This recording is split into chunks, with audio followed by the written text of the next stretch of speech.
رہا ہے، ایک وہ لوگ جو ظلم پر ظلم کرتے جا رہے ہیں، وہ حقوق کی بات کرتے ہیں جناب والا، حقوق، اور کہا جاتا ہے جناب خواتین کے حقوق کو آپ ادا کریں، ان کو خواتین کا حق نظر آتا ہے، لیکن وہ بچے، وہ خواتین، وہ بوڑھے جو کہ غزہ میں جن کے اوپر یہ مل کر بمباری کر رہے ہیں، اس کا حق انہیں یاد نہیں آتا ہے۔ جن کو اعتراض تھا اس بات پر کہ اللہ جل جلالہ نے قتال، جہاد کیوں فرض کی ہے، اور اللہ رب العزت نے ان کے متعلق فرمایا ہے رمضان المبارک کا مہینہ آنے والا ہے، اور آقائد جہاں سردار انبیاء محمد عربی صلی اللہ علیہ وسلم نے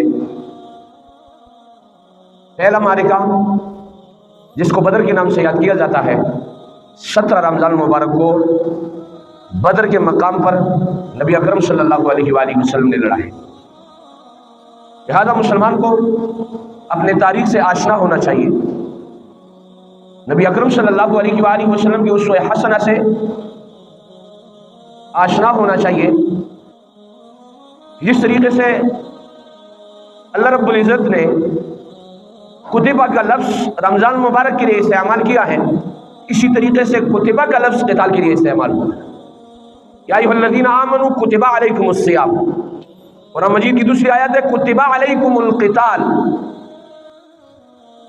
یعنی رمضان مبارک کے روزے آپ پر فرض کر دیے گئے۔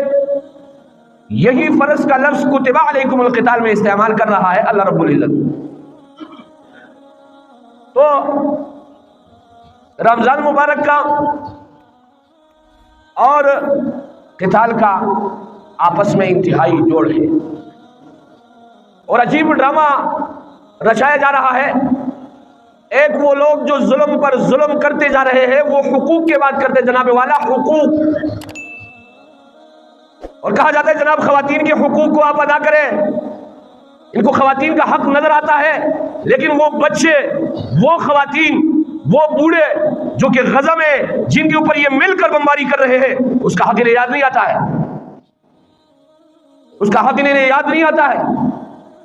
آج دل خون کا آنسور ہو رہا ہے کہ وہ بچے، وہ بلبلاتے بچے جن کے بارے میں یہ نعوذ باللہ سب کے سب بچتا ہے، سب آ رہا ہے، اور ایک دوسرے کو پکار رہے ہیں کہ جناب والا آپ ہمارے ساتھ آئیے،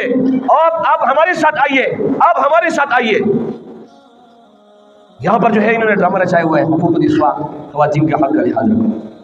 ارے تمہیں وہ بچے نظر نہیں آتے؟